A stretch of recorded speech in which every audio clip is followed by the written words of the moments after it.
인천공항 제1터미널 메인 로비의 한켠에는 작은 공연 공간이 마련되어 있습니다.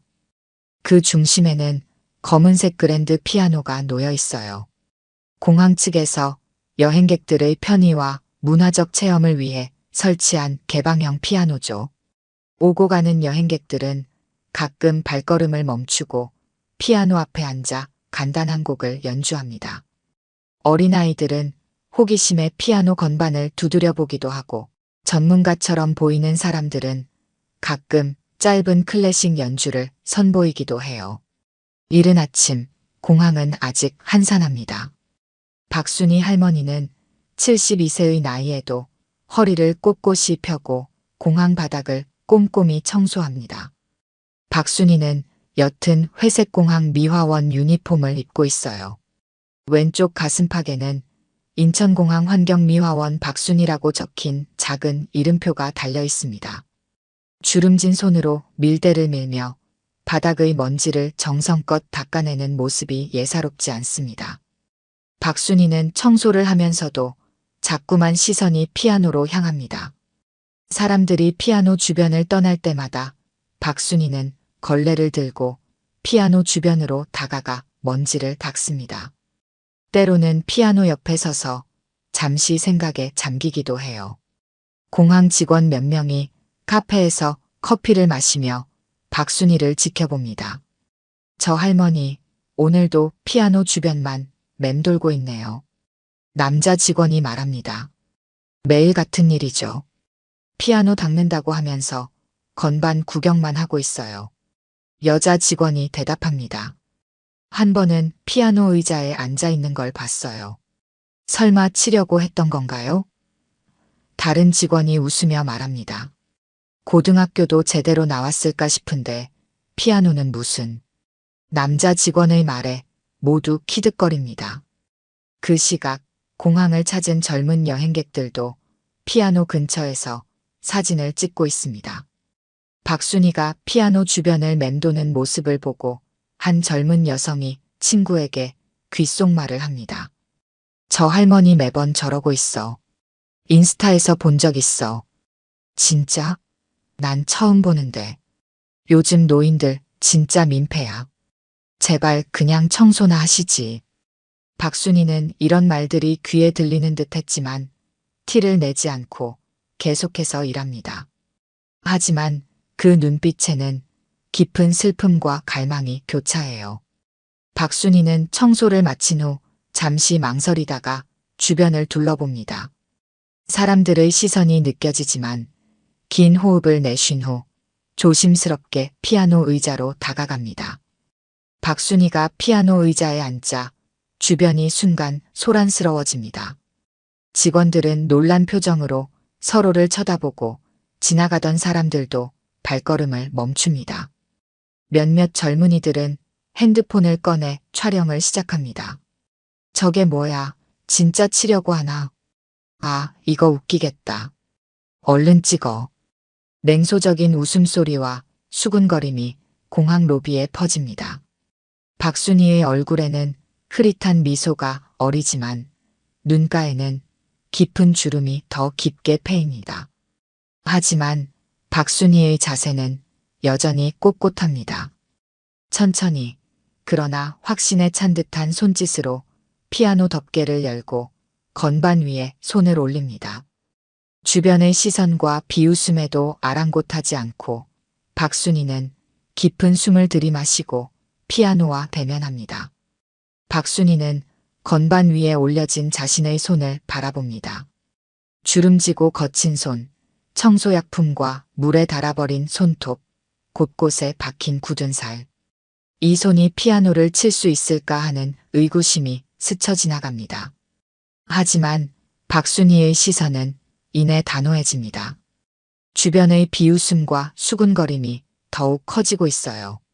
휴대폰 카메라 플래시가 터지고 누군가는 실시간으로 영상을 촬영하고 있습니다. 청소 아줌마의 피아노 도전 같은 말들이 들립니다. 하지만 박순희는 이 모든 것을 담담히 받아들이는 듯합니다. 박순희는 깊게 숨을 들이마신 후 오른손 검지로 중앙시 건반을 천천히 누릅니다.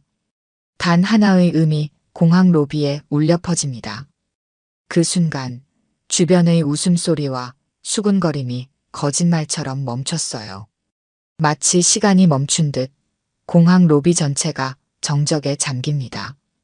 그 한음, 단순한 피아노 소리라고 하기엔 너무나 깊은 울림이 있습니다. 박순희의 손가락에서 나온 그 음색은 어떤 전문 연주자도 쉽게 낼 수 없는 깊이가 있어요. 단단하면서도 부드러운 터치, 건반을 누르는 강도와 깊이, 그리고 그 소리가 공기 중에 퍼져나가는 방식까지. 단 한 음만으로도 누군가의 영혼을 울릴 수 있다는 것을 보여주는 순간입니다. 박순희는 천천히 두 번째 음을 누릅니다. 이번에는 왼손으로 낮은 음역대의 건반을 부드럽게 누르죠. 두 음이 만나 만들어내는 하모니가 로비 전체를 감싸 안습니다.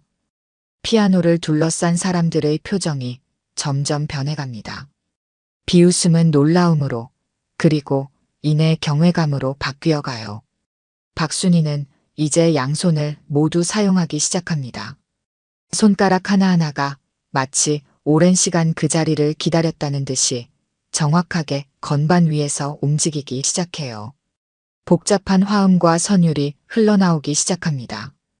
쇼팽의 녹턴아프, 군호. 이 가장 사랑받는 피아노 소품 중 하나가 박순희의 손끝에서 태어납니다. 연주가 진행될수록 사람들의 눈에는 경이로움이 깃듭니다. 처음에 비웃던 젊은이들은 이제 휴대폰을 내려놓고 연주에 집중하고 있어요. 직원들은 믿을 수 없다는 표정으로 서로를 바라봅니다. 지나가던 여행객들도 하나둘 발걸음을 멈추고 피아노 주변으로 모여듭니다. 이때 정장 차림의 서양인 남성이 VIP 라운지에서 나오다가 피아노 소리에 멈춰 섭니다. 그의 가슴에는 VIP 표시가 된 배지가 달려 있어요. 남성은 처음에는 무심코 소리의 출처를 찾다가 박순희를 발견하고는 그대로 굳어버립니다. 그의 얼굴에는 충격과 혼란, 그리고 깊은 감정이 스칩니다. 서양인 남성은 천천히 마치 유령이라도 본 듯한 표정으로 피아노 쪽으로 다가옵니다. 그의 시선은 박순희의 손과 얼굴을 번갈아 바라봅니다. 그리고 무언가를 확인하려는 듯 눈을 가늘게 뜨고 더 가까이 다가섭니다. 박순희의 연주는 계속됩니다. 녹턴의 중간 부분, 감정이 고조되는 부분에서 박순희의 손길은 더욱 확신에 차 있습니다. 연주에 몰입한 박순희는 주변의 변화를 알아차리지 못합니다. 자신을 향한 시선들이 달라졌다는 것도, 특히 한 서양인 남성이 깊은 감정을 담아 자신을 바라보고 있다는 것도 모른 채 오직 피아노와 대화하듯 연주를 이어갑니다. 피아노 소리는 공항 로비를 가득 채웁니다. 그 소리는 단순한 음악이 아니라 한 인간의 인생과 감정, 기쁨과 슬픔, 그리고 깊은 그리움까지 담고 있는 것 같습니다. 잠시 동안 모든 것이 멈춘 듯한 이 순간, 박순희의 연주는 계속되고 있습니다. 그리고 마지막 음이 부드럽게 공기 중에 녹아들며 연주는 끝이 납니다. 마지막 음이 사라지고 공항 로비는 깊은 침묵에 빠집니다. 박순희는 천천히 눈을 뜨고 현실로 돌아옵니다. 주변을 둘러보니 많은 사람들이 자신을 바라보고 있어요. 처음에는 그저 놀라는 표정이었지만 이내 박수 소리가 하나둘 터지기 시작합니다. 박순희는 당황한 듯 고개를 숙이고 자리에서 일어나려 합니다. 잠시만요. 떨리는 목소리가 사람들 사이에서 들려옵니다. 서양인 남성이 천천히 사람들 사이를 헤치고 앞으로 나섭니다. 그의 얼굴에는 믿을 수 없다는 표정이 가득합니다. 그는 박순희 앞에 멈춰서서 한국어로 말합니다. 혹시 선생님, 박순희 교수님 아니신가요? 로비에 다시 정적이 흐릅니다. 사람들의 시선이 박순희와 서양인 남성 사이를 오갑니다. 박순희는 잠시 놀란 표정을 짓다가 이내 담담한 얼굴로 돌아갑니다. 누구시죠? 박순희가 조용히 묻습니다. 서양인 남성은 떨리는 손으로 자신의 이름표를 가리킵니다. 그의 이름표에는 다니엘 베르너라고 적혀 있습니다. 피아노 주변에 있던 한 젊은 여성이 놀란 표정으로 소리칩니다. 다니엘 베르너요? 세계적인 피아니스트 다니엘 베르너. 주변이 술렁이기 시작합니다. 사람들이 휴대폰으로 뭔가를 검색하기 시작하고 곧 놀라움의 탄성이 터져 나옵니다. 맞아요. 다니엘 베르너. 지난달 카네기홀 공연으로 화제가 됐던 그 피아니스트예요. 다니엘 베르너는 사람들의 반응에 신경 쓰지 않고 여전히 박순희를 바라보고 있습니다. 그의 눈에는 믿기지 않는다는 표정과 함께 깊은 감정이 어려 있어요. 정말 선생님 맞으시죠? 박순희 교수님. 제가 틀릴 리가 없습니다. 그 터치, 그 프레이징. 세상에 두 분이 계실 수 없어요. 박순희는 잠시 눈을 감았다가 다시 뜹니다. 그녀의 눈에는 복잡한 감정이 스쳐 지나갑니다. 오랜 시간이 지났군요, 다니엘. 다니엘의 얼굴에 환한 미소가 번집니다. 그의 눈가에 눈물이 고입니다. 알아보셨군요. 제가 맞습니다, 선생님. 다니엘 베르너. 20년 전 선생님께 배웠던 그 어린 학생입니다. 주변 사람들은 이 상황을 이해하지 못하고 서로 수군거립니다. 직원들은 얼어붙은 표정으로 서 있습니다. 아까 전까지 박순희를 비웃던 그 직원들의 얼굴에는 당혹감이 가득합니다. 한 여행객이 다니엘에게 말을 겁니다. 혹시 이분이 누구신가요? 다니엘은 박순희를 존경의 눈빛으로 바라보며 대답합니다. 이분은 제 인생을 바꾸신 분입니다. 박순희 교수님은 한국에서 가장 위대한 피아니스트 중 한 분이셨어요. 국립예술대학교 피아노과 교수로 계시면서 수많은 제자들을 키워내셨습니다. 저는 어린 시절 교환학생으로 한국에 왔을 때 선생님께 1년간 사사받았습니다. 다니엘의 설명에 사람들의 표정이 놀라움으로 바뀌어 갑니다. 누군가가 또 다른 질문을 던집니다. 그런데 왜 이분이 공항 청소부로? 다니엘은 말을 이으려다가 박순희를 바라봅니다. 박순희의 표정에는 복잡한 감정이 스쳐 지나갑니다. 그건 다니엘이 말을 하려다 멈춥니다. 박순희는 조용히 미소를 지으며 다니엘의 어깨를 가볍게 두드립니다. 벌써 시간이 많이 지났구나. 내가 그때 그 꼬마였다니. 다니엘은 감정을 억누르지 못하고 갑자기 박순희의 손을 붙잡습니다. 사람들은 이 특별한 만남을 지켜보며 숨을 죽입니다. 공항 로비에는 알 수 없는 감동이 퍼져나갑니다. 다니엘은 박순희의 손을 꼭 쥔 채 흐느끼기 시작합니다. 그의 어깨가 가늘게 떨립니다. 강인해 보이던 세계적인 피아니스트가 한 노인 앞에서 어린아이처럼 울고 있는 모습에 사람들은 숨을 죽입니다. 선생님. 전 항상 선생님을 찾아다녔습니다. 갑자기 사라지셨을 때 모두가 선생님이 돌아가셨다고 했어요. 살아계신 줄 몰랐어요. 다니엘의 목소리는 흐느낌으로 끊어집니다. 박순희는 담담한 표정으로 다니엘의 손을 가만히 쥐고 있습니다. 그녀의 눈에도 눈물이 맺히지만 이내 깊은 호흡으로 감정을 다스립니다. 괜찮아, 다니엘. 지금 여기서 만난 것도 인연이야. 공항 직원들의 표정이 완전히 바뀌었습니다. 아까 전까지 박순희를 무시하던 그들의 얼굴에는 이제 당혹감과 부끄러움이 가득합니다. 특히 박순희를 비웃었던 남자 직원은 얼굴이 창백해져 있어요. 저기, 죄송합니다. 직원 중 한 명이 박순희에게 다가와 고개를 숙입니다. 저희가 정말 무례했습니다. 전혀 몰랐어요. 박순희는 미소를 지으며 고개를 젓습니다. 괜찮아요. 아무도 몰랐으니까요. 그게 제 바람이었으니까요. 이때 뒤쪽에서 또 다른 소란이 일어납니다. 사람들이 휴대폰으로 영상을 찍고 SNS에 실시간으로 올리고 있는 것이었습니다.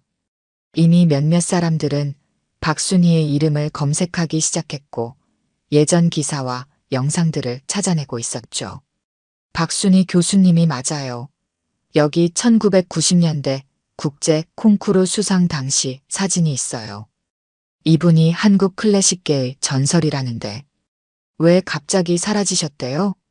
다니엘은 눈물을 닦고 일어섭니다. 그의 눈빛이 달라졌습니다. 이제 그의 눈에는 결연한 의지가 담겨 있어요. 여러분, 이분은 제가 인터뷰마다 언급했던 내 인생을 바꾼 유일한 스승입니다. 한국에서 잠시 공부할 때 만난 스승님인데 20년간 찾아왔지만 만날 수 없었습니다. 선생님이 살아계시다는 사실이 정말 기적입니다. 사람들 사이에서 감탄사가 터져나옵니다. 누군가가 다니엘의 인터뷰 영상을 찾아 소리를 키웁니다. 맞아요. 여기 인터뷰에서도 박순희 교수님 얘기를 하고 있어요. 영상 속에서 다니엘은 말합니다. 내 피아노 인생에서 가장 큰 영향을 준 분은 한국의 박순희 교수님입니다. 그분의 가르침이 없었다면 오늘의 저는 없었을 거예요. 영상을 본 사람들의 눈에 이제 박순희를 바라보는 시선이 완전히 달라집니다. 경외심과 존경이 담긴 눈빛으로 변했어요. 이때 공항 관리자로 보이는 사람이 급하게 다가옵니다. 이게 무슨 일이죠? 혹시 박순희 교수님 맞으신가요? 박순희는 여전히 담담하게 고개를 끄덕입니다. 네, 그렇습니다만. 관리자는 놀란 표정으로 허리를 굽힙니다. 정말 죄송합니다. 저희가 몰랐습니다. 이런 대우를 해드리다니. 다니엘이 박순희의 팔을 부드럽게 잡고 말합니다. 선생님, 왜 이런 일을 하고 계신 거예요? 왜 갑자기 사라지셨나요? 모두가 선생님을 찾았어요. 박순희의 눈에 잠시 슬픔이 스치고 지나갑니다. 그러나 이내 미소를 되찾습니다. 긴 이야기란다, 다니엘. 지금 여기서 할 이야기는 아니야. 관리자가 다시 말합니다. 교수님, 저희 VIP 라운지로 모시겠습니다. 편하게 이야기 나누실 수 있도록 준비해 드리겠습니다.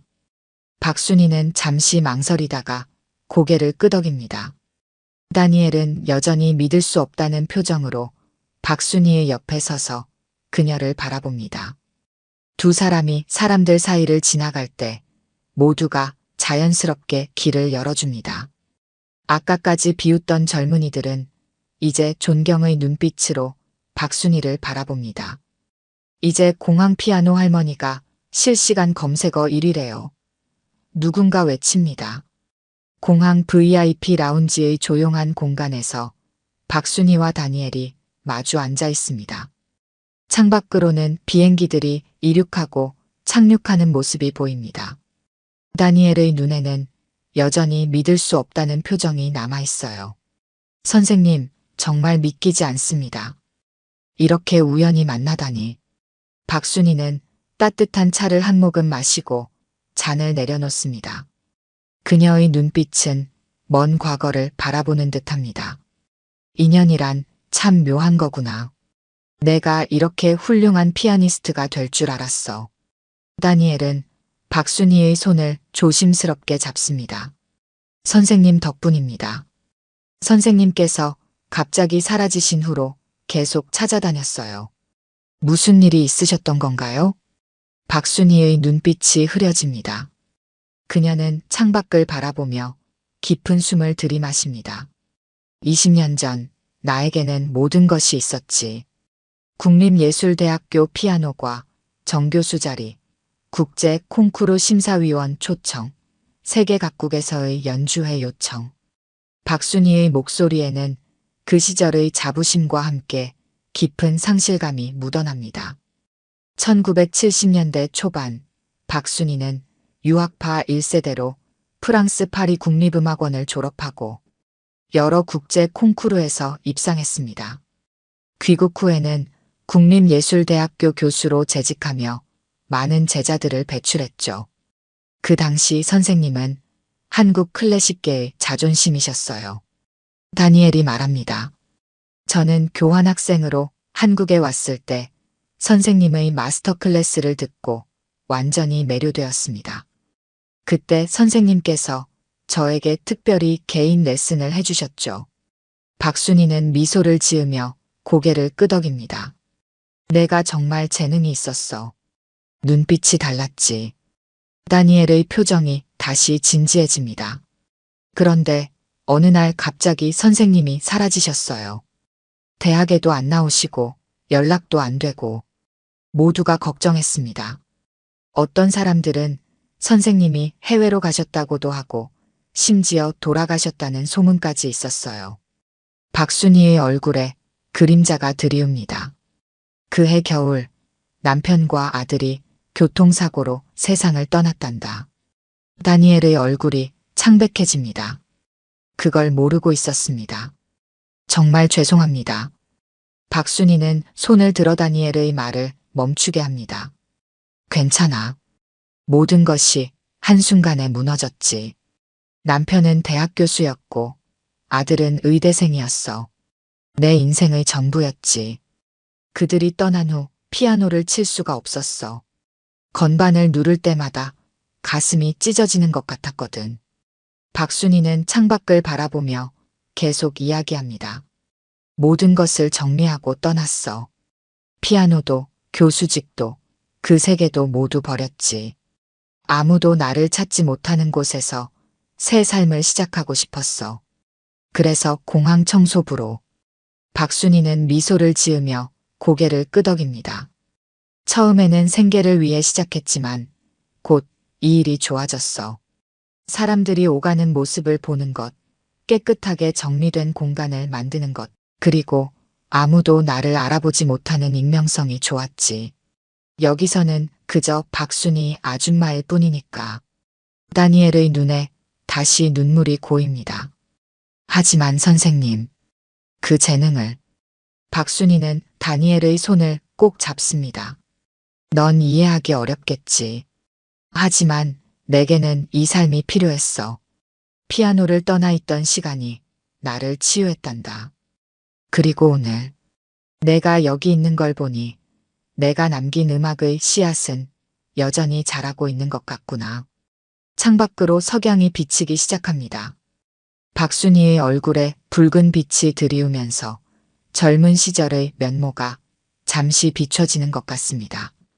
난 그냥 지금 이 자리에서 이 피아노를 닦는 게 좋더라고.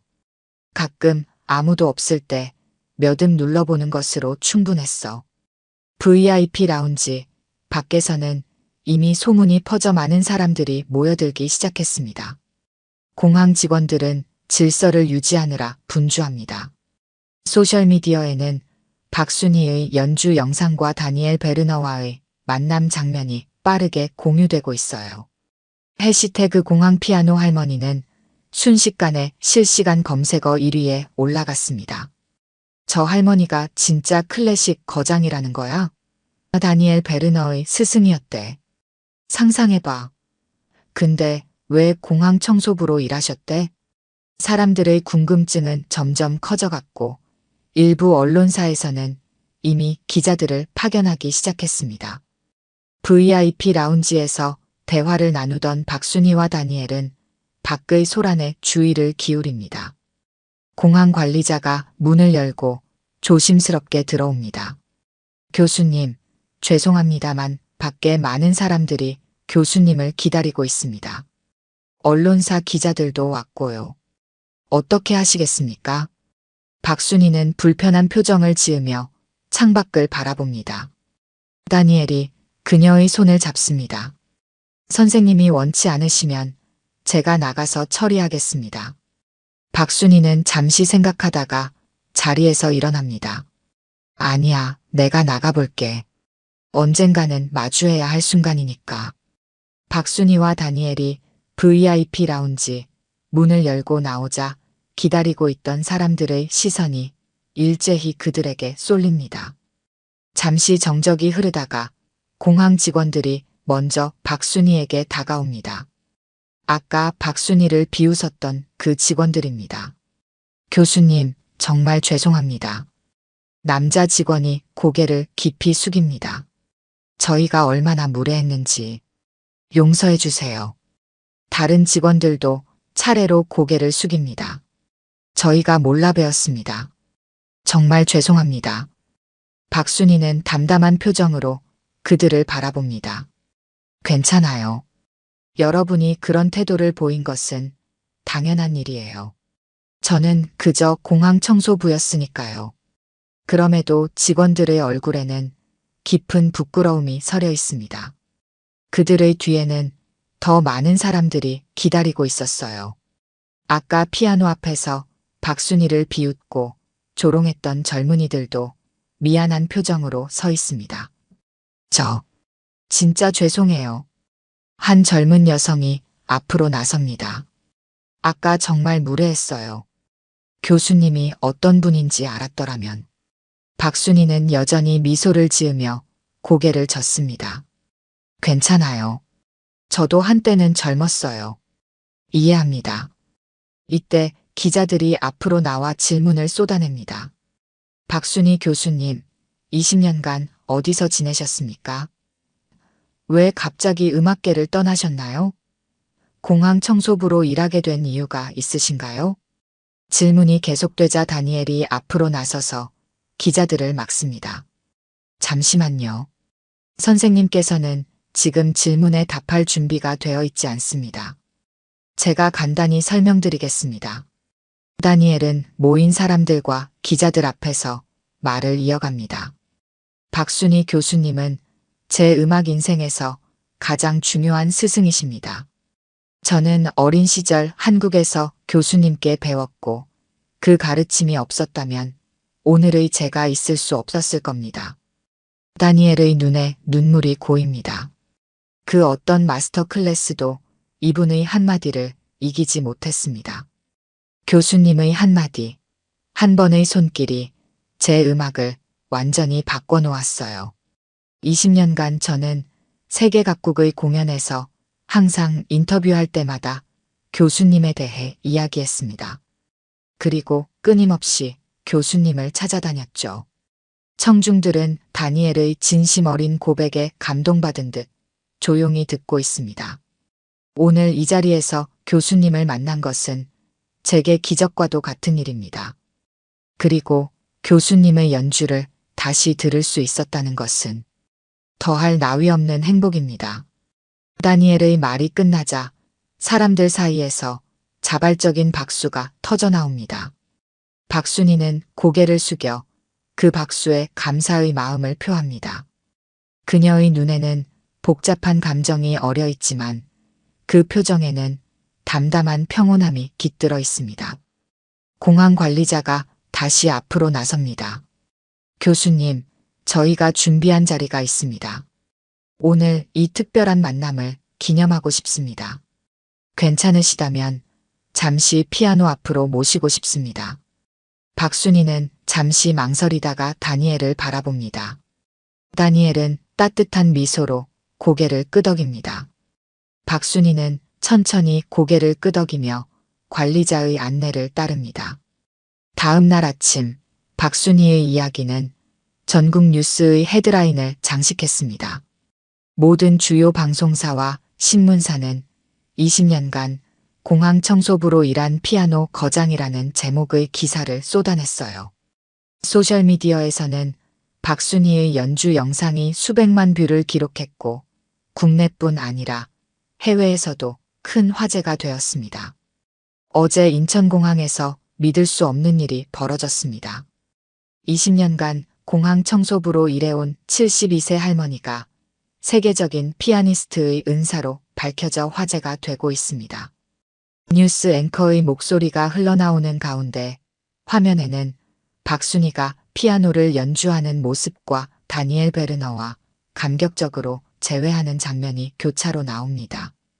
박순희 교수는 1970년대부터 90년대까지 국립예술대학교 피아노과 교수로 재직하며 수많은 제자를 양성했습니다.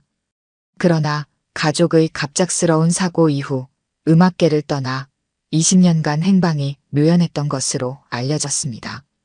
그와 동시에 다니엘 베르너는 급하게 예정된 공연을 미루고 기자회견을 열었습니다. 세계 각국의 주요 언론사들이 참석한 가운데 다니엘은 눈물을 흘리며 박순희와의 인연을 이야기했어요. 박순희 교수님은 제가 13살 때 만난 스승입니다. 단 1년의 가르침이었지만 그 영향력은 평생을 좌우했습니다. 교수님의 가르침은 단순한 테크닉을 넘어 음악의 본질에 관한 것이었습니다. 그 어떤 마스터 클래스도 이분의 한마디를 이기지 못했습니다. 다니엘의 기자회견 영상 역시 전 세계로 퍼져나갔고 클래식 음악계에서는 큰 화제가 되었습니다. 유명 음악 매거진들은 앞다투어 박순희의 과거 기록들을 찾아내어 기사를 실었고 옛 제자들과 동료들은 인터뷰를 통해 그녀의 뛰어난 연주와 가르침에 대해 정언했습니다. 박순희 교수님은 한국 피아노 교육의 살아있는 전설이었습니다. 그분의 제자들이 없었다면 한국 클래식 음악의 오늘은 없었을 겁니다. 한국 문화예술계는 발칵 뒤집혔습니다. 문화부 장관은 직접 박순희를 만나고 싶다는 의사를 전했고 국립예술대학교에서는 그녀를 위한 특별 헌정음악회를 준비하기 시작했습니다. 유명 피아니스트들은 앞다투어 박순희에 대한 존경의 메시지를 전했고 심지어 해외 유명 오케스트라에서는 그녀를 명예 지휘자로 초청하는 제안까지 들어왔습니다. 하지만 정작 이 모든 소동의 중심에 있는 박순희는 조용히 자신의 집에서 휴식을 취하고 있었습니다.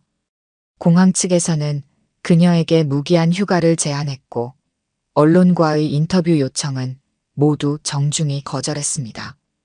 다니엘은 매일 박순희를 찾아와 함께 시간을 보냈습니다. 두 사람은 때로는 피아노를 두고 이야기를 나누고 때로는 그저 함께 차를 마시며 시간을 보냈습니다. 다니엘은 박순희의 의사를 존중하여 언론의 접근을 철저히 차단했습니다. 선생님께서는 지금 휴식이 필요하십니다. 20년간의 조용한 삶 후에 갑작스러운 조명을 받는 것은 큰 부담입니다. 부디 선생님의 사생활을 존중해 주십시오. 일주일 후 다니엘의 한국 공연이 예정대로 진행되었습니다. 모든 티켓은 이미 매진된 상태였지만 박순희를 위한 특별석이 준비되었습니다. 공연장에 박순희가 나타나자 모든 관객들이 기립박수를 보냈습니다. 다니엘은 무대에서 박순희를 향해 깊은 인사를 올렸고 그날 공연은 그의 커리어에서 가장 감동적인 순간으로 기록되었습니다. 공연이 끝난 후 언론사들은 다시 박순희에게 몰려들었습니다. 교수님, 앞으로의 계획이 있으신가요?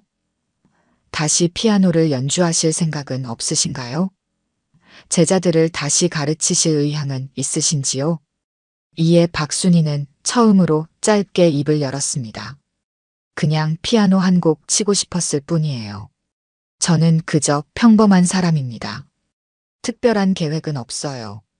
그녀의 담담한 대답은 사람들에게 더 깊은 인상을 남겼습니다. 그녀의 겸손함과 차분함은 오히려 더 큰 존경심을 불러일으켰어요. 하지만 다니엘의 연주는 정말 아름다웠습니다. 그가 이만큼 성장한 모습을 보니 스승으로서 더없이 행복하네요. 한 달이 지난 후 다니엘 베르너의 세계 순회 공연은 다시 시작되었고 언론의 관심도 조금씩 잦아들기 시작했습니다. 하지만 인천공항에 설치된 그랜드 피아노 주변에는 여전히 많은 사람들이 모여들었습니다. 박순희가 다시 나타나 연주하기를 기대하는 사람들이었죠.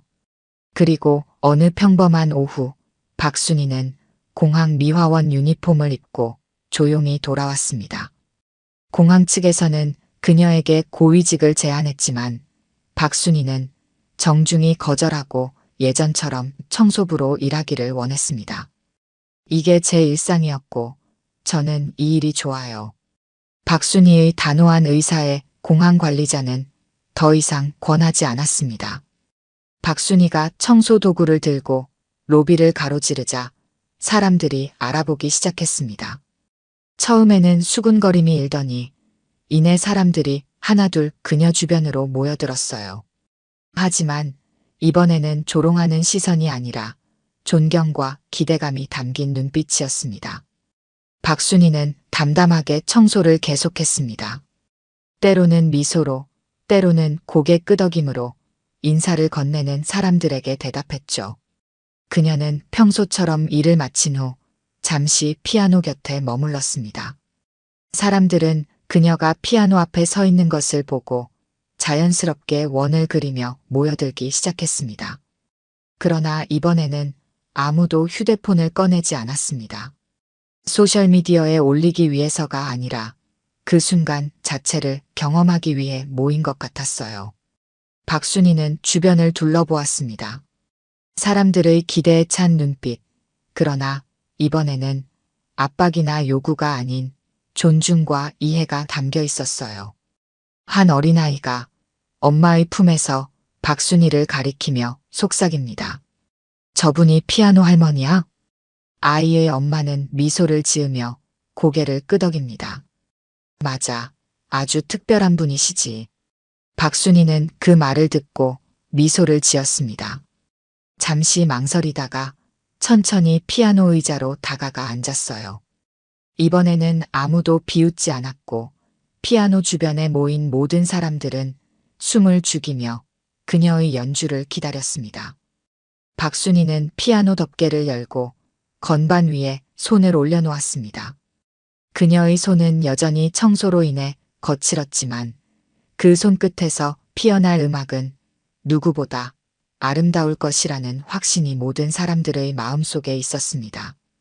잠시 침묵이 흐른 후 박순희는 눈을 감고 첫 음을 눌렀습니다. 그리고 서서히 멜로디가 피어나기 시작했어요. 슈베르트의 즉흥곡 아프 90노 3. 단순하면서도 깊은 감정이 담긴 곡이었습니다. 사람들은 이제 카메라나 휴대폰을 들지 않고 오직 눈으로, 귀로, 마음으로 그녀의 연주를 감상하고 있었습니다. 몇몇 사람들의 눈가에는 눈물이 맺혔고 어떤 이들은 눈을 감고 음악에 몸을 맡겼습니다. 연주는 길지 않았습니다. 불과 5분 정도의 짧은 곡이었지만 그 안에는 박순희의 인생 전체가 담겨 있는 듯 했습니다. 기쁨과 슬픔, 상실과 발견, 그리고 무엇보다 평온함. 그녀가 20년간의 침묵 끝에 찾은 내면의 평화가 음악을 통해 전해졌습니다. 마지막 음이 공기 중에 녹아들며 연주는 끝이 났습니다. 잠시 동안 아무도 움직이지 않았습니다. 그저 그 음악이 남긴 여운 속에 모두가 잠겨 있었습니다. 그리고 천천히, 아주 천천히 박수 소리가 퍼져나가기 시작했습니다. 처음에는 조심스럽게, 그리고 점점 더 열정적으로 변해갔어요. 하지만 기립박수도 환호성도 없었습니다. 그저 깊은 존경과 감사의 마음을 담은 박수였습니다. 박순희는 고개를 숙여 인사를 한 후 자리에서 일어났습니다. 그녀의 얼굴에는 평온한 미소가 어려 있었어요. 사람들은 그녀에게 길을 내어주며 존경의 눈빛을 보냈습니다. 한 공항 직원이 다가와 조용히 말합니다. 교수님, 언제든 피아노를 치고 싶으실 때 말씀해 주세요. 저희가 도와드리겠습니다. 박순희는 고개를 끄덕이며 미소 지었습니다. 고마워요. 하지만 저는 그저 때때로 마음이 내키면 연주하고 싶을 뿐이에요. 다른 사람들도 이 피아노를 즐길 수 있게 해주세요. 그리고 박순희는 청소 도구를 들고 평소처럼 일을 계속했습니다. 하지만 이제 모든 것이 달라져 있었어요. 이전에는 그저 나이든 청소부로만 보였던 그녀가 이제는 모두의 존경을 받는 예술가로 인정받게 되었습니다. 누구에게나 빛나는 과거의 한 조각이 있습니다. 강도현 회장에게는 그 조각이 너무 아팠기에 금고 속에 가둘 수밖에 없었죠. 성북동 언덕배기, 까치가 지저귀는 대저택의 서재에서 강도현 회장은 창밖을 바라봅니다.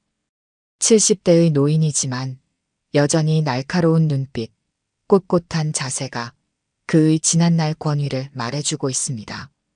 창문 너머로 보이는 정원에서는 10살 손녀 민서가 가정교사와 함께 영어 단어를 외우며 놀고 있습니다. 할아버지 봐요. 제가 새로 배운 단어예요. 민서의 목소리가 들려오지만 강도현의 귀에는 들어오지 않습니다. 그의 시선은 멀리 아주 오래전으로 향해 있습니다. 창틀을 붙잡은 손에는 주름이 깊게 패여 있지만 그 주름 사이로 지나간 세월의 무게가 느껴집니다. 회장님, 오늘 이사회 안건입니다. 비서가 조심스레 문을 열고 들어옵니다. 강도현은 천천히 고개를 돌립니다. 그의 얼굴에는 감정이라곤 찾아볼 수 없습니다. 마치 오랜 시간 동안 얼굴 근육을 사용하지 않은 듯 굳어있죠. 거기 놓고 나가게. 짧고 건조한 한마디. 비서는 고개를 숙이고 서류를 탁자 위에 올려놓고 물러납니다. 문이 닫히자 강도현은 천천히 서랍장으로 걸어갑니다. 서재 한쪽 벽면의 그림 뒤에는 작은 금고가 있습니다. 그는 주변을 살핀 후 조심스레 그림을 옆으로 밀고 다이얼을 돌립니다. 숫자를 입력할 때마다 그의 손가락이 미세하게 떨립니다. 금고 문이 열리고 그 안에는 오래된 나무 상자 하나가 들어 있습니다. 강도현은 상자를 꺼내 책상 위에 올려놓습니다. 숨을 깊게 들이마신 후 천천히 상자를 엽니다. 그 안에는 낡은 사진 한 장, 편지 몇 장, 그리고 오래된 은반지가 있습니다. 사진 속에는 젊은 여인과 함께 환하게 웃고 있는 청년 강도현의 모습이 있습니다. 지금의 그와는 전혀 다른 생기 넘치는 표정입니다. 여인의 이름은 지민. 그의 첫 회사에서 만난 비서였죠. 강도현은 손가락으로 사진 속 지민의 얼굴을 쓸어내립니다. 그의 눈에 순간 빛이 스치다 사라집니다. 기억이 물밀듯 밀려오는 순간입니다. 지민 씨, 이 보고서 내일까지 정리해 주세요. 네, 사장님. 제가 밤을 새워서라도 완벽하게 준비하겠습니다. 빗소리가 들리던 사무실, 늦은 밤까지 함께 일하던 날들. 커피 향기, 서류 넘기는 소리, 피곤에 지친 웃음소리까지. 모든 기억이 선명합니다. 도현 씨, 우리 이렇게 계속 만나도 될까요? 물론이죠. 왜 안 되겠어요? 당신은 재벌가 아들이잖아요. 저 같은 사람과는 그런 건 중요하지 않아요. 내게는 지민 씨만 있으면 돼요. 젊은 날의 순수한 다짐들. 하지만 현실은 달랐습니다. 가문의 압박, 경쟁자들의 견제, 그리고 무엇보다 자신의 약속을 지키지 못한 비겁함. 모든 것이 그들의 사랑을 갈라놓았습니다. 강도현은 편지 하나를 꺼냅니다. 지민의 마지막 편지죠. 당신이 선택한 길을 걸으세요. 나는 내 길을 가겠습니다. 행복하길 바랍니다. 짧고 담담한 이별의 인사. 그녀가 임신했다는 사실은 몰랐습니다. 알았더라면. 회장님, 부인께서 찾으십니다. 비서의 목소리에 강도현은 급히 상자를 닫고 금고에 넣습니다. 그리고 다시 굳은 표정으로 돌아갑니다. 마치 아무 일도 없었다는 듯이 말이죠. 들어오라고 해. 문이 열리고 강도현의 부인 정혜영이 들어옵니다. 화려한 옷차림, 완벽한 화장, 그리고 차가운 미소. 그들의 결혼은 사업적 재휴에 가까웠습니다. 30년이 넘는 시간 동안 한 지붕 아래 살았지만 진정한 부부라 하기엔 너무 많은 빈 공간이 있었죠.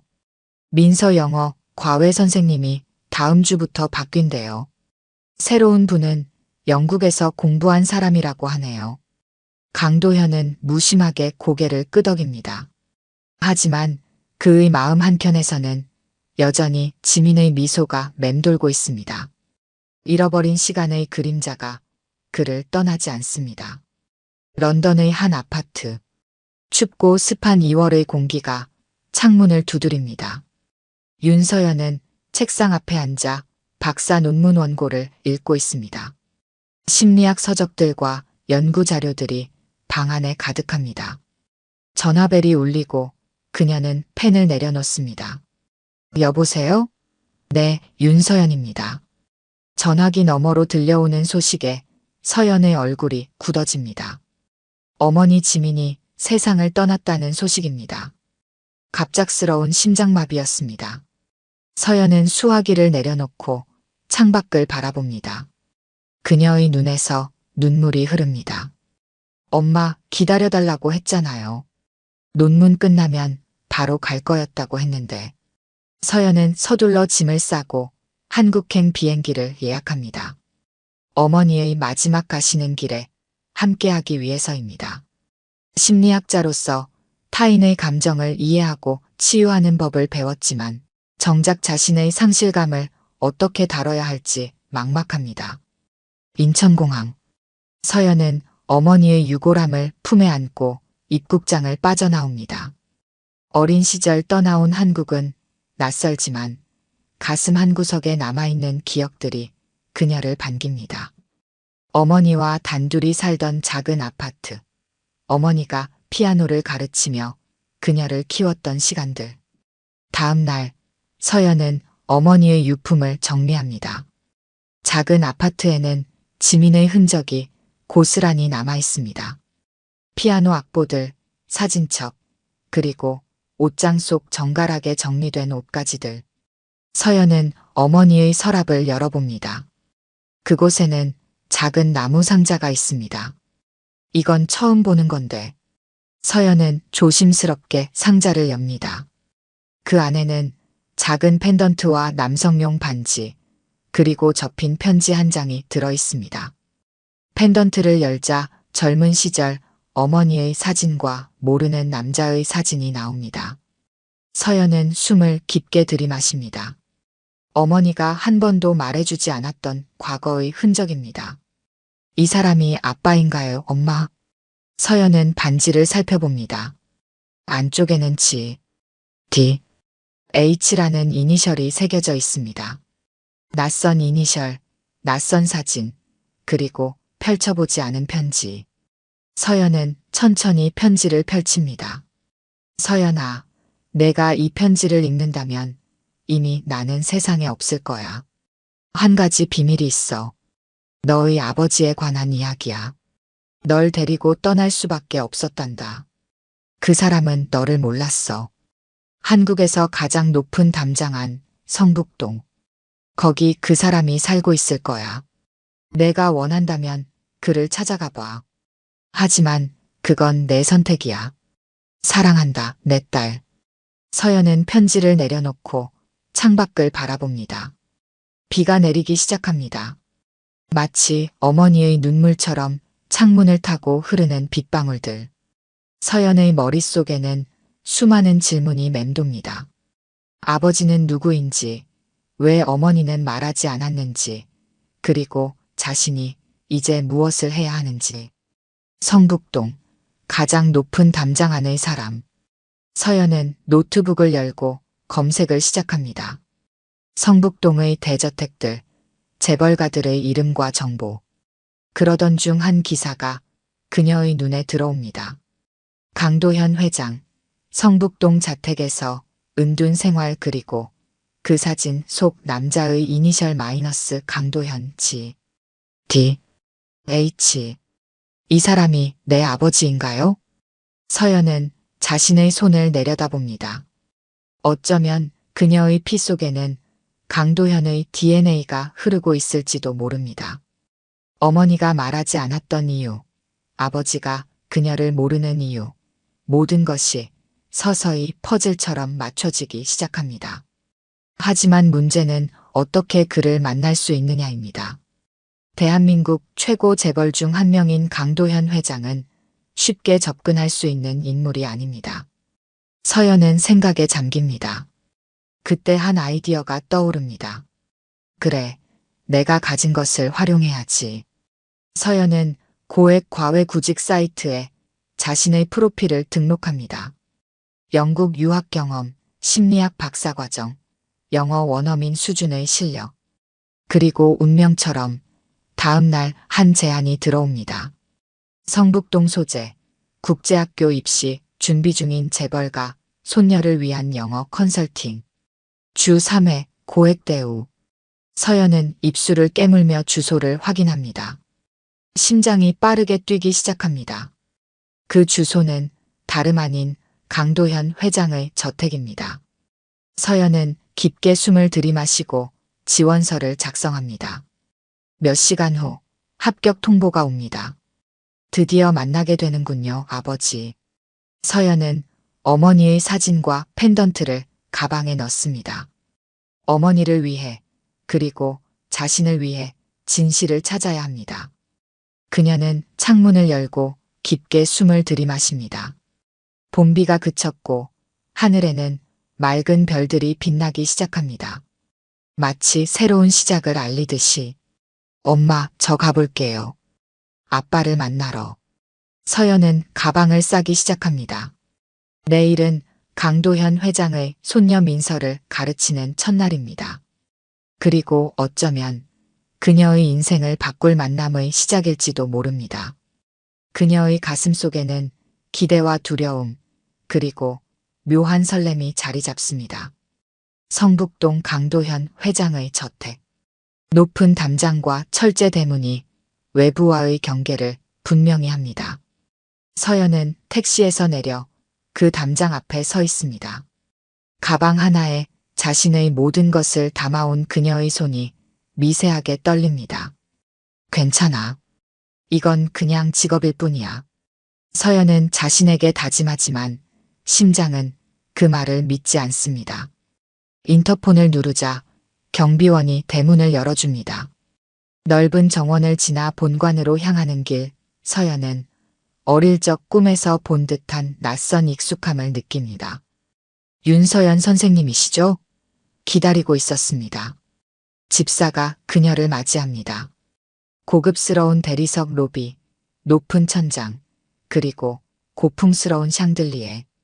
모든 것이 완벽하게 정돈되어 있지만 어딘가 차갑고 생기 없는 느낌입니다. 마치 박물관 같은 곳이죠. 이쪽으로 오세요. 먼저 부인께서 면담하실 겁니다. 서연은 집사를 따라 응접실로 들어갑니다. 정혜영 여사가 차를 마시며 그녀를 기다리고 있습니다. 완벽하게 세팅된 찻잔, 정갈한 다과, 그리고 한치의 흐트러짐 없는 자세. 앉으세요, 윤 선생님. 정혜영의 목소리는 부드럽지만 단단합니다. 서연은 조심스럽게 자리에 앉습니다. 영국에서 교육받으셨다고요? 이력서가 인상적이네요. 감사합니다. 옥스퍼드에서 심리학을 전공했습니다. 심리학이요? 영어 과외와는 거리가 있는 것 같은데요. 사람의 마음을 이해하는 것이 언어를 가르치는데도 도움이 됩니다. 특히 아이들의 경우에는요. 정혜영은 서연을 관찰하듯 바라봅니다. 그녀의 날카로운 눈빛이 서연의 모든 것을 꿰뚫어 보는 듯합니다. 우리 민서는 특별한 아이입니다. 그 아이의 미래가 달린 일이니 최선을 다해 주시길 바랍니다.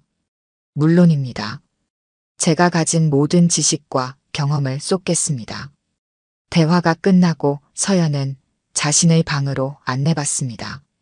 전형적인 고급 게스트룸이지만 이곳 역시 감정이 배제된 듯한 차가움이 느껴집니다. 서연은 창밖을 바라봅니다. 저택의 다른 쪽 창문에서 한 노인의 뒷모습이 보입니다. 강도현 회장입니다. 저기 계신 분이. 서연의 목소리가 떨립니다. 그를 바라보는 것만으로도 가슴이 조여옵니다. 그는 자신의 아버지일까요? 정말로 그럴까요? 다음 날 서연은 민서와의 첫 수업을 시작합니다. 10살 민서는 총명하고 활발한 아이입니다. 엄격한 가정 환경 속에서도 아직은 순수함을 간직하고 있죠. 선생님은 어디서 오셨어요? 영국이요? 거기도 한국처럼 비가 많이 와요? 민서의 호기심 어린 질문에 서연은 미소 짓습니다. 영국은 더 자주 비가 와요. 하지만 한국처럼 집중적으로 내리진 않죠. 가랑비처럼 내리다가 그쳤다가 하는 경우가 많아요. 수업은 생각보다 순조롭게 진행됩니다.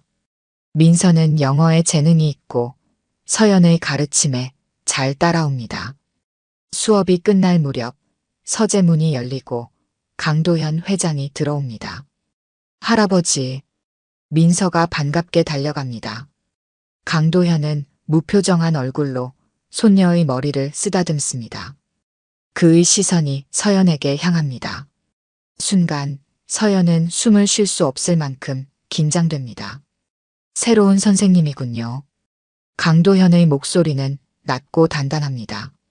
서연은 고개를 숙여 인사합니다. 윤서연입니다. 민서 양의 영어를 맡게 된 윤서연입니다. 영국에서 오셨다고요? 네, 옥스퍼드에서 공부했습니다. 강도현은 서연을 잠시 바라봅니다. 그의 눈에서 무언가 스쳐 지나가는 듯하지만 곧 원래의 무표정으로 돌아옵니다. 민서, 공부 열심히 하거라. 선생님 말씀 잘 듣고. 그는 그렇게 말하고 돌아섭니다. 서연은 그가 떠난 후에야 숨을 내쉴 수 있습니다. 첫 만남은 짧고 형식적이었지만 서연의 마음속에는 태풍이 몰아치고 있습니다. 며칠 후 서연은 민서와 함께 저택정원에서 영어 단어 게임을 하고 있습니다. 햇살이 따뜻하게 내리쬐는 오후입니다. 선생님, 저 어릴 때도 이런 게임 했어요? 물론이죠. 하지만 나는 좀 더 긴장했던 것 같아요. 어머니가 혼자 가르치셨거든요. 선생님 아버지는요? 서연은 잠시 말을 잇습니다. 그리고 천천히 대답합니다. 어린 시절은 누구에게나 꽤 긴장되죠. 저도 그랬어요. 그 순간 정원 벤치에 앉아있던 강도현 회장이 고개를 들어 서연을 바라봅니다. 그의 눈에 미묘한 변화가 일어납니다. 마치 오래된 기억이 되살아나는 듯한 표정이죠. 서연은 그의 시선을 느끼고 고개를 돌립니다. 그들의 눈이 마주칩니다. 강도현은 갑자기 자리에서 일어나 건물 안으로 들어갑니다. 서연은 그의 뒷모습을 바라봅니다. 무언가 그를 흔들어 놓은 것 같습니다. 그녀의 존재가, 그녀의 말이, 어쩌면 그녀의 모습이. 그날 밤 서연은 창가에 앉아 일기를 씁니다. 오늘 처음으로 아버지와 눈을 마주쳤다. 그는 나를 알아보지 못했지만 어딘가 움직이는 것이 느껴졌다. 엄마, 그는 정말 내 아버지일까? 내가 여기 온 이유는 무엇일까? 복수? 인정? 아니면 그저 알고 싶은 마음뿐일까? 서연은 펜던트를 꺼내 엽니다. 젊은 시절 어머니와 강도현의 사진이 빛에 반짝입니다. 그녀의 눈에서 눈물이 흐릅니다. 이 저택, 이 가족, 그리고 자신의 존재. 모든 것이 거짓말 같고 또 모든 것이 너무나 진실처럼 느껴집니다. 밖에서는 밤바람이 나뭇잎을 흔들고 먼 곳에서 피아노 소리가 들려옵니다. 감정이 없는 듯한 이 집에서 유일하게 감정이 흔들리는 사람은 바로 서연 자신인지도 모릅니다. 강도현 회장의 저택에 들어온 지 2주가 지났습니다. 서연은 민서와의 수업 루틴에 익숙해지고 있습니다. 아침 9시부터 11시까지 영어 수업, 오후 2시부터 4시까지 영작문 지도, 그리고 남는 시간에는 국제학교 입시 준비를 위한 자료 조사와 분석을 합니다. 서연은 서재 책상에 앉아 민서의 에세이를 검토하고 있습니다. 창밖으로는 가을의 첫 빗방울이 떨어지기 시작합니다. 평화로운 오후 하지만 서연의 마음은 여전히 불안정합니다. 강도현과는 몇 번 마주쳤지만 그때마다 형식적인 인사만 나눌 뿐입니다. 윤 선생님. 갑작스러운 목소리에 서연은 고개를 들어 올립니다. 강도현 회장이 서재 문 앞에 서 있습니다. 그의 얼굴은 여전히 무표정하지만 눈빛이 예전과는 조금 다릅니다. 네, 회장님. 민서 지원서 원본과 성적표가 필요한데 금고에 있어요. 담당 비서가 외근 중이라 내가 직접 꺼내려고 합니다. 서연은 고개를 끄덕입니다. 그녀의 심장이 빠르게 뛰기 시작합니다. 금고라는 단어가 귀에 맴돕니다. 어머니가 남긴 편지 속에 언급된 아버지의 물건들이 보관된 그 금고일까요? 비서실 서랍 열쇠 좀 가져다 주시겠어요? 내 사무실 책상 위에 있을 겁니다. 네, 지금 가져다 드리겠습니다. 서연은 자리에서 일어나 강도현의 사무실로 향합니다.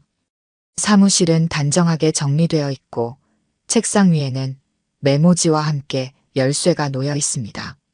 서연은 열쇠를 집어들고 잠시 멈춰섭니다. 이 방에서 그녀는 무언가를 느낍니다.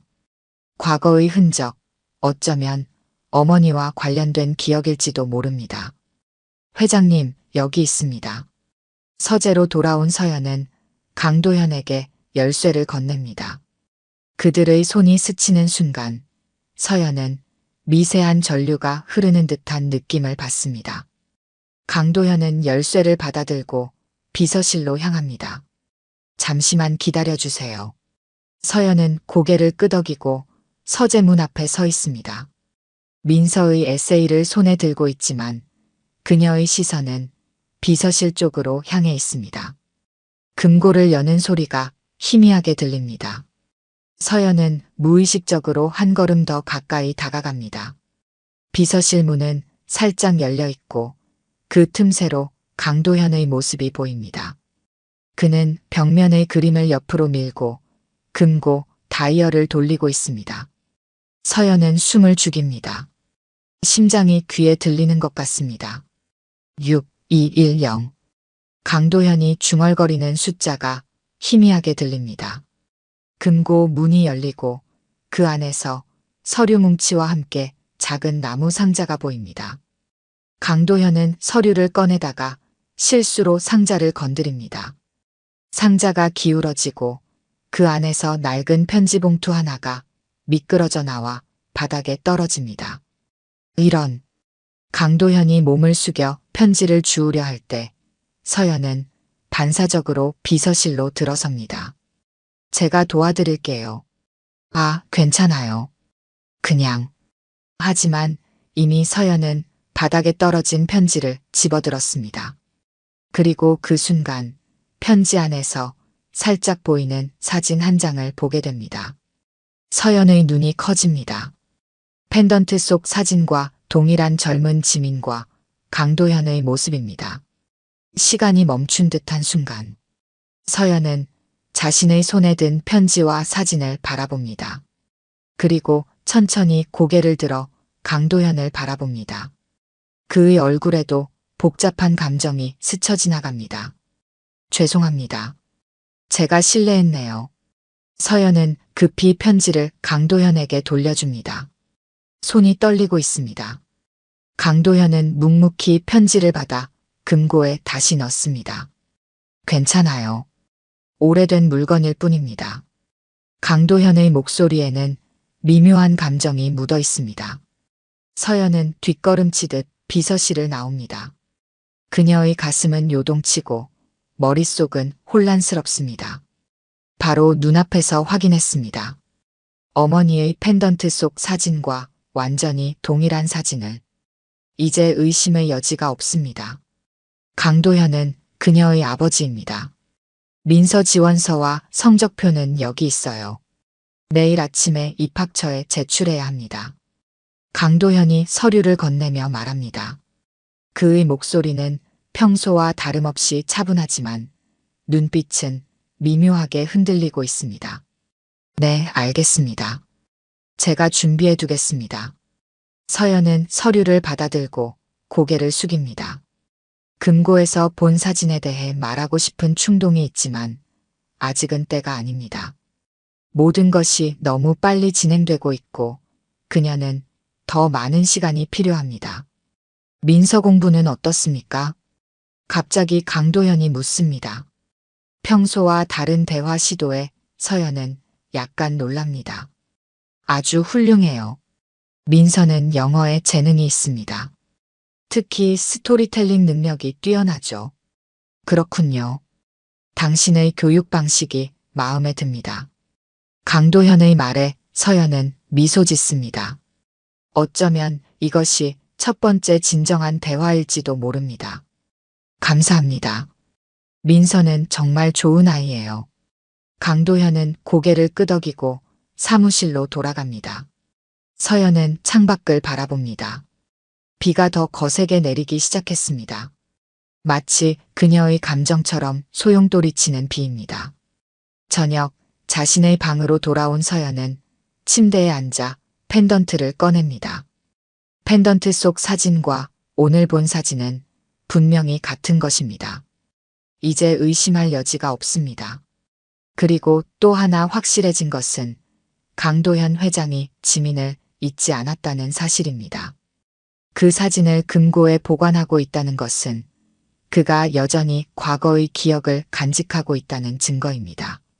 서연은 창문을 열고 바깥 공기를 마십니다. 빗소리가 그녀의 마음을 달래줍니다. 이제 그녀는 무엇을 해야 할까요? 진실을 밝힐까요? 아니면 조금 더 기다릴까요? 그리고 무엇보다 중요한 것은 강도현은 어떤 반응을 보일까요? 그는 그녀를 딸로 받아들일까요? 멀리서 시계 종소리가 울립니다. 서연은 눈을 감고 어머니의 얼굴을 떠올립니다. 엄마, 내가 맞게 하고 있는 걸까요? 이게 엄마가 원했던 일일까요? 질문에 대한 답은 없지만 서연의 마음속에는 이미 결심이 자리 잡고 있습니다. 그녀는 끝까지 진실을 찾아갈 것입니다. 금고가 열린 것처럼 이제 과거의 문도 서서히 열리고 있습니다. 금고의 사진을 본 날 이후 서연의 마음은 더욱 복잡해집니다. 그녀는 자신의 방에 앉아 펜던트와 오늘 본 사진을 머릿속에서 비교합니다. 두 사진은 의심할 여지 없이 같은 것입니다. 젊은 시절의 지민과 강도현, 행복하게 웃고 있는 두 사람의 모습. 맞아, 이 집이야. 저 사람이 아빠야. 서연은 창가에 서서 저택의 전경을 바라봅니다. 이제 보니 모든 것이 퍼즐처럼 맞아떨어집니다. 어린 시절 어머니가 들려주던 이야기 속의 높은 담장, 울창한 나무들, 그리고 어딘가에서 들려오던 피아노 소리까지. 이곳은 어머니가 그토록 그리워하던 곳입니다. 다음 날 아침 서연은 민서와 함께 영어 수업을 진행합니다. 하지만 그녀의 생각은 계속해서 강도현에게로 향합니다. 어떻게 그에게 다가가야 할까요? 어떤 말로 자신의 정체를 밝혀야 할까요? 선생님, 괜찮아요? 오늘 좀 이상해 보여요. 민서의 순진한 질문에 서연은 미소를 지으며 고개를 끄덕입니다. 괜찮아. 조금 피곤한 것 같아. 어제 잠을 잘 못 잤거든. 선생님도 가끔 악몽 꿔요? 저는 종종 꿔요. 그럴 때마다 할아버지 방에 가서 자요. 할아버지는 무서운 것 같지만 사실 따뜻해요. 민서의 말에 서연은 잠시 생각에 잠깁니다. 강도현이 손녀에게 보여주는 모습은 세상이 아는 차가운 기업인의 모습과는 다른 것 같습니다. 할아버지는 항상 그렇게 무뚝뚝하셨니? 아니요. 예전에는 더 웃으셨어요. 제가 아주 어렸을 때는요. 하지만 몇 년 전부터 점점 말씀이 없어지셨어요. 할머니는 그게 나이 때문이라고 하시지만 저는 할아버지가 슬픈 것 같아요. 민서의 말은 서연에게 새로운 관점을 제시합니다. 강도현은 단순히 냉혹한 재벌이 아니라 자신만의 슬픔을 간직한 사람일지도 모릅니다. 수업이 끝난 후 서연은 정원을 거닐며 생각에 잠깁니다. 그때 멀리서 강도현이 비서와 이야기하는 모습이 보입니다. 그의 표정은 여전히 굳어 있지만 어제 금고에서 사진을 본 이후로 서연은 그의 눈에서 깊은 슬픔을 발견할 수 있습니다. 그날 밤 강도현은 자신의 침실에서 잠들지 못하고 창밖을 바라봅니다. 그의 머릿속에는 서연의 모습이 계속해서 맴돕니다. 왠지 모르게 익숙한 그녀의 눈빛, 말투, 그리고 제스처. 마치 오래전 누군가를 떠올리게 하는 모든 것들. 회장님, 약 드릴 시간입니다. 가정부의 말에 강도현은 고개를 끄덕입니다.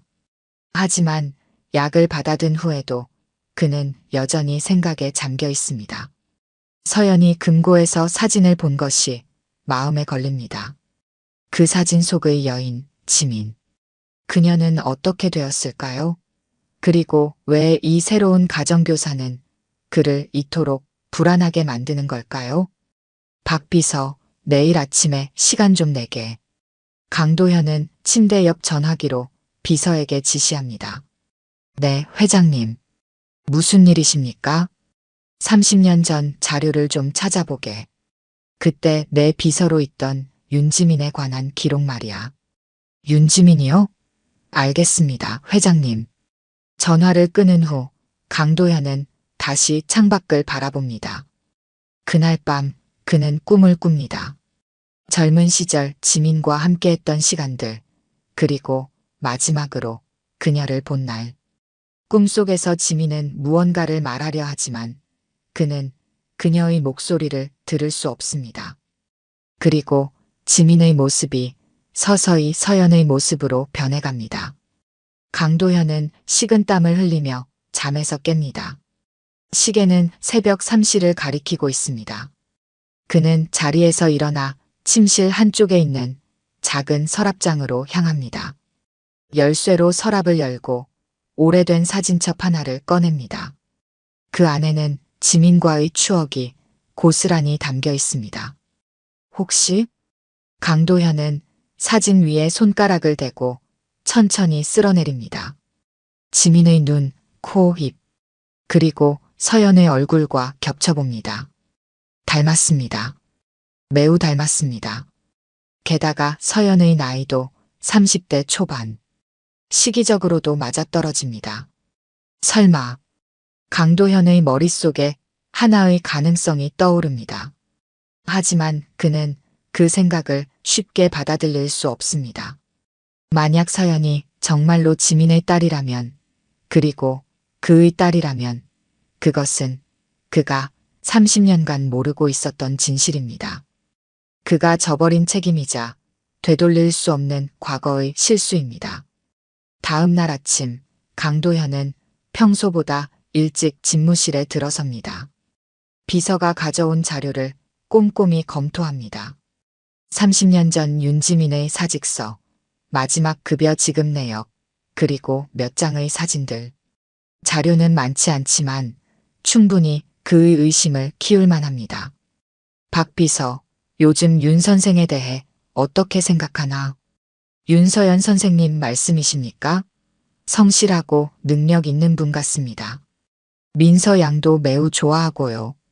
그런가, 그녀의 배경을 좀 더 조사해보게. 가족관계, 특히 어머니에 관한 정보를 말이야. 네, 알겠습니다. 혹시 무슨 문제라도. 아니, 그냥 확인하는 차원에서. 민서를 맡기는 사람이니까. 비서는 고개를 끄덕이고 물러납니다. 강도현은 창밖을 바라봅니다. 서연과 민서가 정원에서 수업을 진행하고 있습니다. 그는 서연의 모습을 유심히 관찰합니다. 그녀의 웃음소리, 손짓, 걸음걸이. 모든 것이 지민을 떠올리게 합니다.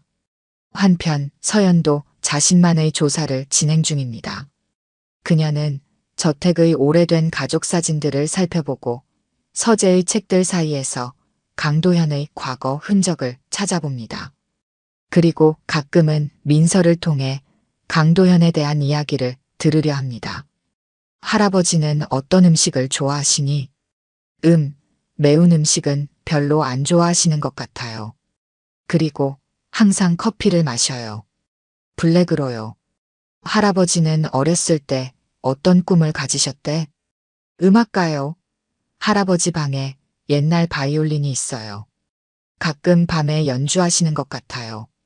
민서의 순진한 대답을 통해 서연은 강도현의 또 다른 모습을 발견합니다. 냉혹한 재벌의 이미지 뒤에 숨겨진 음악을 사랑하는 한 인간의 모습.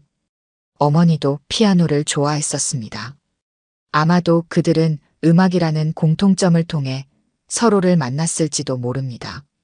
며칠 후 서연은 우연히 저택의 지하실에서 오래된 피아노를 발견합니다. 먼지가 쌓여 있지만 건반은 여전히 아름다운 소리를 냅니다. 서연은 어머니에게 배운 멜로디를 조심스럽게 연주합니다. 쇼팽의 녹턴, 어머니가 가장 좋아했던 곡입니다. 그 곡은 뒤에서 들려온 목소리에 서연은 깜짝 놀라 연주를 멈춥니다. 강도현이 지하실 입구에 서 있습니다. 그의 눈에는 복잡한 감정이 서려 있습니다. 죄송합니다. 피아노가 있길래. 아니, 괜찮아요. 계속하세요. 강도현은 조용히 의자에 앉아 서연의 연주를 듣습니다. 그의 눈이 촉촉하게 젖어듭니다. 그 멜로디는 지민이 즐겨 연주하던 것과 같습니다. 서연의 손가락이 건반 위를 춤추듯 움직일 때마다 강도현의 마음속에서는 과거의 기억이 파도처럼 밀려옵니다. 연주가 끝나고 두 사람은 잠시 침묵 속에 있습니다. 그리고 천천히 강도현이 입을 엽니다. 누구에게 배웠습니까? 그 곡을. 어머니에게요. 어머니는 피아노 선생님이셨습니다. 그렇군요. 더 이상의 대화는 없지만 두 사람 사이에 무언가가 흐릅니다. 말로 표현할 수 없는 깊은 연결감. 서연은 이제 확신합니다. 그리고 강도현도 점점 의심을 넘어 확신으로 나아가고 있습니다. 이제 진실을 마주할 때가 가까워지고 있습니다. 피아노 연주 이후 일주일이 지났습니다. 서연은 결심을 굳힙니다. 더 이상 진실을 숨기고 싶지 않습니다. 그녀는 펜던트와 어머니의 편지를 가방에 넣고 강도현의 사무실로 향합니다. 사무실 앞에서 서연은 잠시 망설입니다. 문을 두드리는 그녀의 손이 떨립니다. 심호흡을 한 후 그녀는 조심스럽게 문을 두드립니다. 들어오세요. 강도현의 목소리가 들립니다. 서연은 문을 열고 들어갑니다. 강도현은 책상 앞에 앉아 서류를 보고 있습니다. 그는 고개를 들어 서연을 바라봅니다. 무슨 일이죠, 윤 선생? 회장님, 잠시 시간을 내주실 수 있을까요? 드릴 말씀이 있습니다. 강도현은 서연의 진지한 표정을 보고 고개를 끄덕입니다. 그는 펜을 내려놓고 의자에 등을 기댑니다. 앉으세요. 서연은 천천히 의자에 앉습니다. 그리고 가방에서 펜던트를 꺼냅니다. 그녀의 손은 여전히 떨리고 있습니다. 이거 기억하시나요?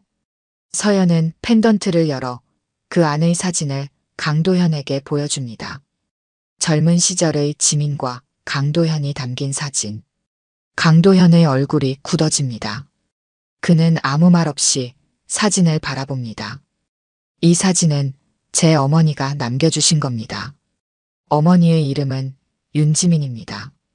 강도현의 눈이 커집니다. 그는 천천히 손을 뻗어 펜던트를 만집니다. 오래된 기억이 그의 눈앞에 생생하게 펼쳐집니다. 지민. 그의 목소리가 떨립니다.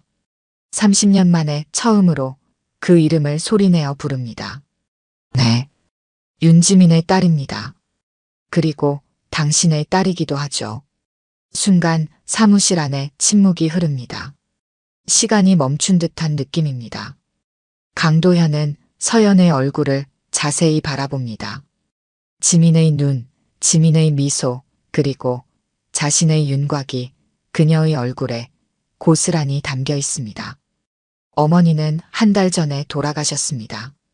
마지막으로 저에게 이 펜던트와 편지를 남겨주셨어요.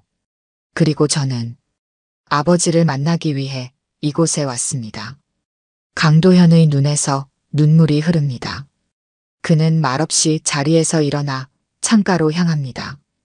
등을 돌린 채 그의 어깨가 미세하게 떨리고 있습니다.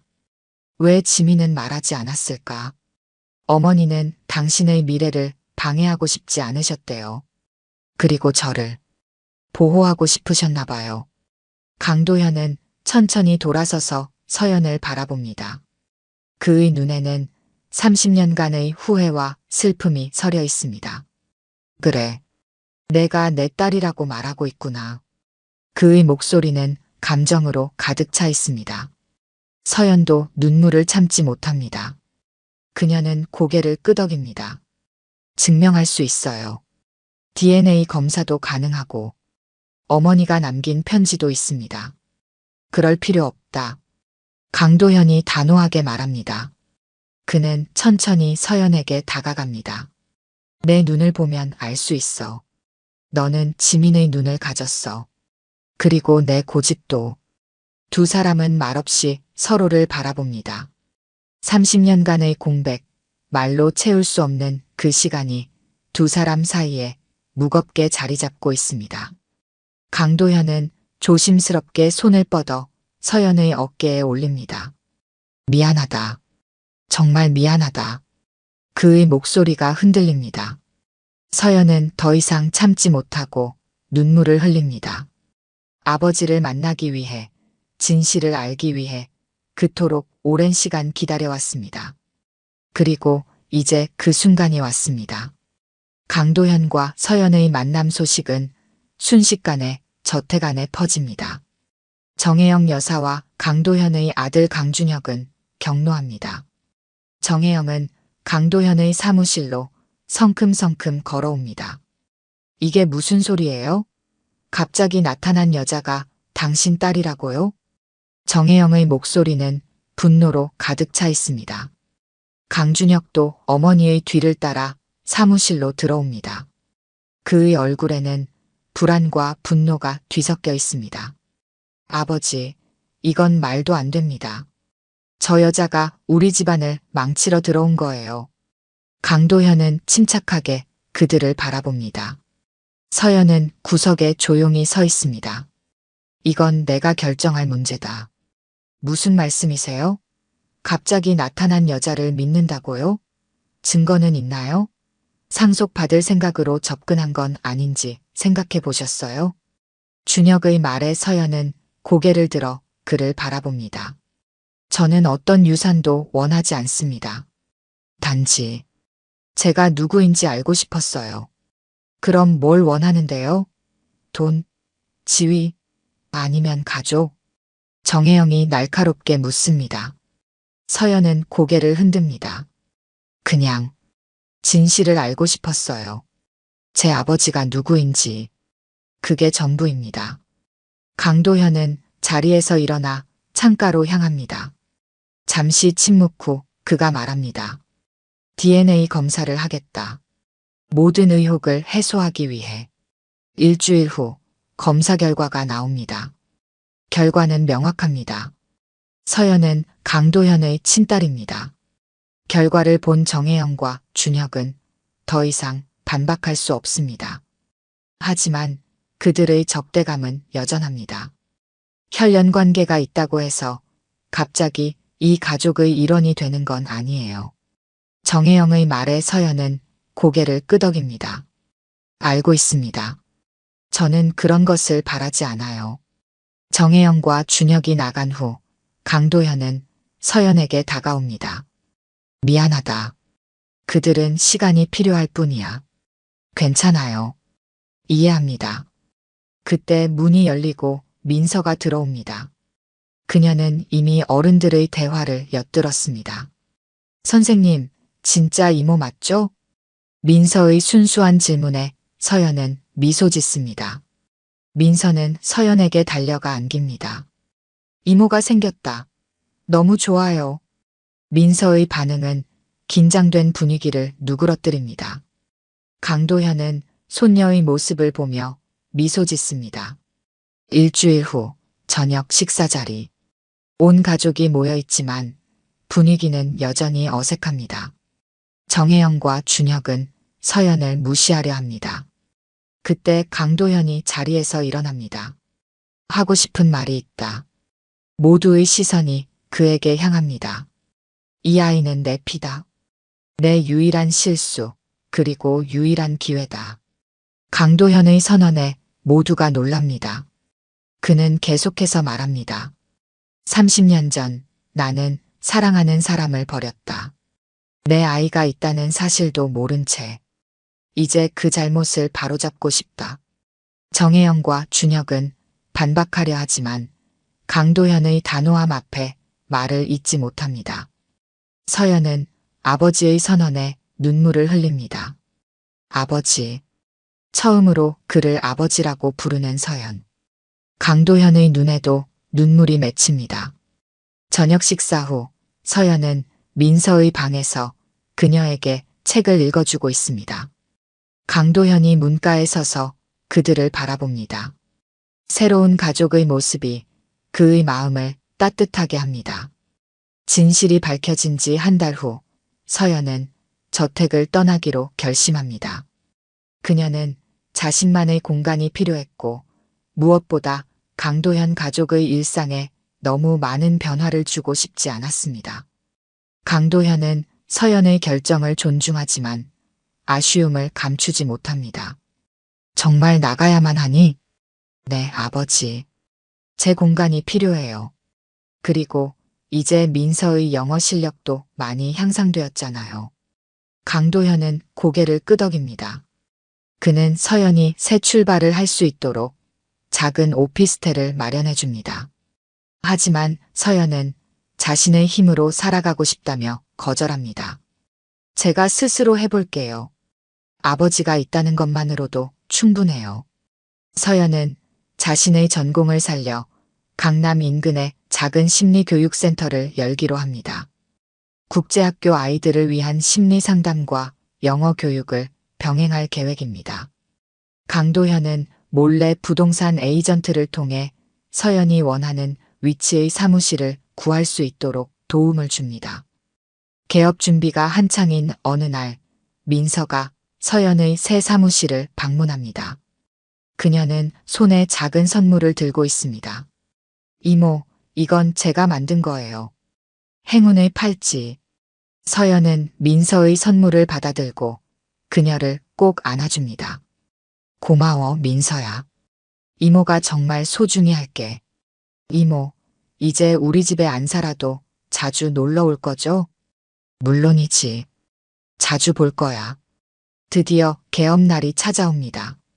마음의 다리브리지 어브 마인즈라는 이름의 심리교육센터는 따뜻하고 아늑한 분위기로 꾸며져 있습니다.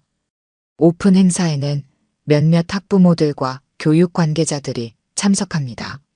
서연은 긴장된 마음으로 손님들을 맞이합니다. 행사가 거의 끝나갈 무렵 센터 입구에 한 남자가 서 있습니다. 강도현입니다. 그는 조용히 들어와 구석에 서서 서연의 모습을 지켜봅니다. 손에는 작은 꽃다발을 들고 있습니다. 행사가 끝나고 모든 손님이 떠난 후 서연은 강도현을 발견합니다. 그녀는 놀란 표정으로 그에게 다가갑니다. 아버지, 어떻게 오셨어요? 딸의 새 출발을 축하해 주려고. 강도현은 꽃다발을 건네줍니다. 서연은 감동하여 꽃다발을 받아듭니다. 꽃 사이에는 작은 카드가 있습니다. 새로운 시작을 축하한다. 내 어머니도 자랑스러워할 거야. 감사합니다, 아버지. 강도현은 센터를 둘러봅니다. 그의 눈에 서연이 준비한 모든 것들이 들어옵니다. 심리 상담실, 그룹 활동실, 그리고 작은 피아노가 놓인 음악 테라피 공간까지. 잘 해낼 거야. 내 어머니처럼 따뜻한 마음을 가졌으니까.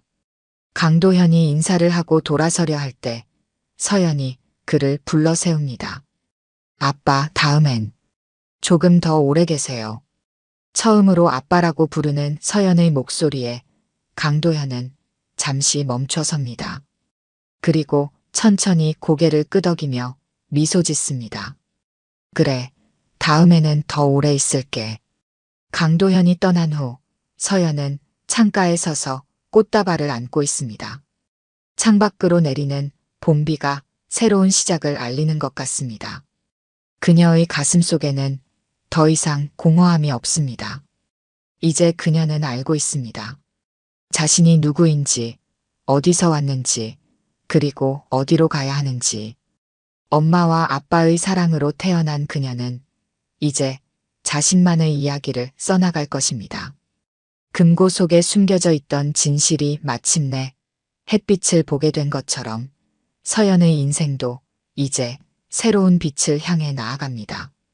오늘 들려드린 이야기가 여러분의 마음에 작은 울림이 되었기를 바랍니다. 이야기가 좋으셨다면 좋아요와 구독 부탁드려요. 다음 사연을 들려드리는데 큰 힘이 된답니다.